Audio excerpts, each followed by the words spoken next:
Hello there, fellow Starcraft fan, and welcome to the very first episode of GGvision. This is a new program, separate from the longer, in-depth interviews that I do, which I will be continuing with. Here, I will showcase various pieces of Starcraft amazingness. That means commentated videos that you may or may not already have seen, but definitely should watch. And I will do so to illustrate a point that matters to me and that might matter to you. There will be a bit of food for thought served on the side like Starcraft dressing. These are amazing times. The GSL-1 is concluded. Fruit Dealer, as a Zerg, smashed the opposition, walked home with $80,000 US. The qualifiers for the next one are underway. Go Jinro, HeyPro and TLO. The IEM, Intel Extreme Masters, is currently taking place in New York City. Next weekend there will be the next Major League Gaming Rally in Washington, D.C. Team Liquid has got their new jerseys. Times are great. They are as epic as they are chaotic, I would say. And hence, I think it would be nice and important to reminisce a bit. To go back to what we've seen in Starcraft 2 so far and where we are right now. So, let me present to you a few selected pieces of what, in lack of a better word, must be called Starcraft 2 awesomeness. Now, he does have two more spine crawlers on the way. I think he's going to be perfectly fine against this push, if unless Whiterun is going to just bypass the natural, but the speedling upgrade is done. Force fields, where are the force fields from Whiterun? There are the force fields. Another proxy pylon being placed up, but Hydralisks are on the way, but now Whiterun is in a firm position of control. Oh my goodness, I think Hydra might be in trouble here. Hopefully Whiterun's going to reinforce it. He has three Stalkers just chilling by the pylon. There he goes. Does he have enough? He's actually engaging the strong point of Hydra's defenses just head on. Can he march in here and make something happen with this early attack here? There goes the hooks. Now roly-polies are in play, and Idra might actually take this game. Marlo's kind of on the run at this point. He's got to lock out those supply depots probably and get behind them. No more banelings left. He is backing up, but the Lings swarm up. Oh man, this is close. Idra is just continuing to rally. Look at these Lings coming. More Lings coming from up here. So we should be seeing an EMP. Does get it off, and it does hit that sentry. So this is a really uncomfortable position here for Huck, as he cannot now force field his ramp. There we go. And so he's got to try and bring his probes down here, but with a little bit of micro, the Marines are going to be able to kill a lot of the probes as well as the Zealots, and doesn't even have anything to shoot these Marines down, as they do have that shield, actually able to survive most of that. And when you have to pull this many probes off, never a comfortable situation. And he did force field those Marines, so they are stuck there, but these Phoenix are out of energy. So this is a really bad spot for Huck to be in. I think Damaga now knows what is up. He needs to uproot his spine crawler, bring it over to the west side of his natural. Uh-oh, Thor's starting to do some damage. And this big boy is really, really hard to deal with. Oh, the Marines coming up as well. If Damaga loses this spine crawler, that would be very, very bad. Spine crawler gets taken out, and TLO is just rocking out on this hill. Oh my god, he even drops down a mule. Creative play from TLO. It never ends. He calls down a mule from his orbital command to help repair the Thor, and I think this could just be game ready that fast. Moments. That TLO. Must have him back on the show soon, don't you think? It's been too long, and he's fighting his GSL qualifiers on Monday. Yeah, I'm sure he has a lot to say, not the very least about having Nada move into the same pro gaming house. Oh yeah. This is another reason I like casting Little One games when he is Zerg, because, hey man, he puts the fun in fungal growth. It does look like there is going to be a big battle right here. Sorry, seriously, something just flew into my eye. However, there was going to be fungal growth on top of all of these units. They're definitely going to be stopping up here. I think he trapped every single unit in there, although he did overextend his units, his infestors there, and so they did get kind of blown up. And so here come a bunch of Zerglings though to clean up this mess. There are some Hellions in there though, which do a phenomenal amount of splash damage, but that was just so much fungal growth on all those units. That entire army has been decimated there.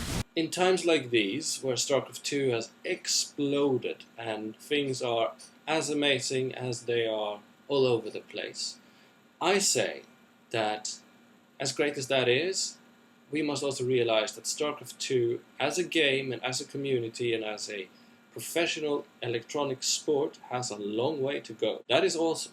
But in trying to see the future, we must remember and go back to Brood War in order to see the potential of StarCraft 2. I'm going to illustrate this by referring you to what took place in Los Angeles about a week ago, when the two very best players that the Brood War scene has ever created once again faced off against each other in the World Cyber Games. Here is Flash versus Jadon on match point. And Jadon is loading a ton of units into these overlords. It looks like he's going to drop right across the army of Flash. This could be huge if Jadon manages to pull this off, because there isn't actually that many Glass to take down these overlords. And here Jadon goes, will be able to pull this off. Oh wow, look at this, dropping the lings, beautiful job, oh my lord. And Jadon fighting, he takes out this army. There is rebuffs, but the Lurkers are going to move up as well. He doesn't take down the entire army, but these Lurkers with a Defiler, they're going to be able to do a ton of damage against this. All the mines have done so much damage to these Lurkers, and Flash nearly holds on, just finally hangs on onto this position. Wow, I don't think Jadon thought Flash had a second defense set up like that.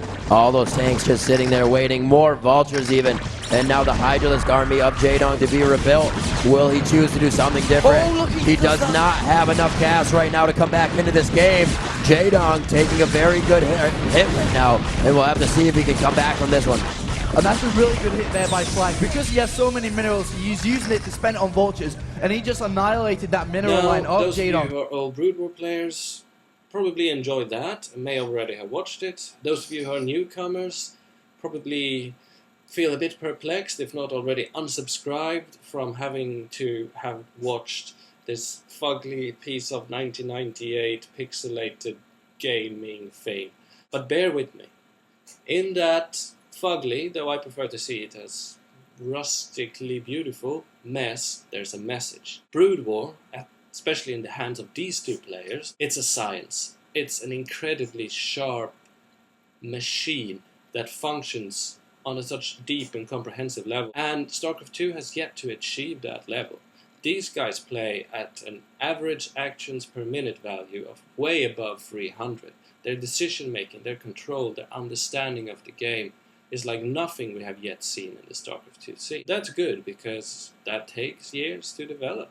However, the most important thing, and what I do want to get across with this little broadcast, is that it's also based on legacy. These two players have fought each other so many times. Jadon, the Zerg player, is the defending World Cyber Games champion. But Flash, the Terran player, has recently beaten him in various Korean tournaments. There's money, there's fame, but there's also legacy on the line. And that is what we want to happen in StarCraft 2. We want the various tournaments, the HDH Invitational, the GSL, of course, and the IEM, the MLG, and others that are to follow. We want them to enable legacies to form, rivalries to build, and so that there could be a history and a story making around these players. So that we get more than just epic fights, we also get the long history of old fights coming with it. That's what makes true legends, and that's what we want. Jadon coming in now, he wants, he may get this around here. I don't know, he tries to come in, attacks from one side, units coming down from the bottom. Oh wow, Jadon mass in a ton army. of trouble. Yes, a very big army coming from both sides on the pinch. The Dark Swarm could win this. Yeah, oh wow. All the tanks are going down in the area. He loses a ton of supply, at least 35 to those tanks. Wow, he lost so many units there. Great surround there by Jadon. And it looks like Flash is moving across the map. He wants to try and get rid of this expansion, as that's the reason why Jadon is being able to produce this amount of units. Because of that extractor, he's getting all this gas that he needs to produce these Ultralists, and Flash moves in. Will he be able to hold this? I mean, will Jadon be able to hold this off?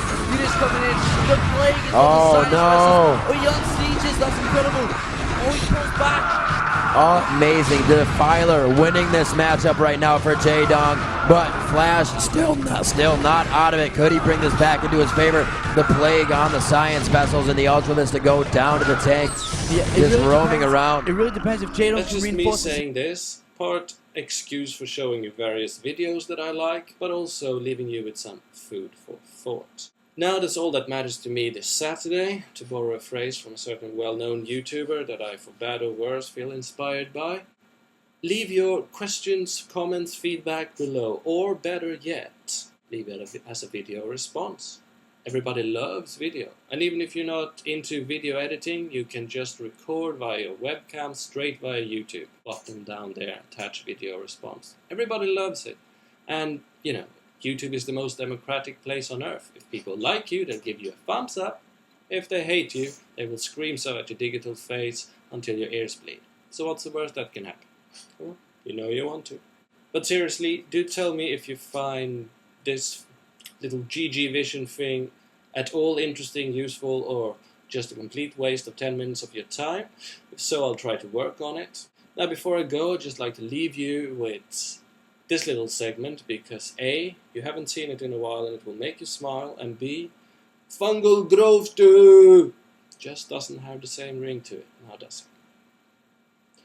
See you soon. GG for now. 베스를 이레디가 올라고 소수 병력 희생시켰어. 이레디. 예. 자 이렇게 해서 자 카메라 뒤쪽으로 빠져. 플레이그. 야 플레이그가 한 방입니다. 이제 베스는 한 방짜리예요. 그렇습니다. 플레이그 한 대 맞은 저 베스는 히드라가 한 번씩만 공격하면 다 터집니다. 야 아스널리 베스 뒤에 네 대가 저희가 말씀드리기에 지금 가다가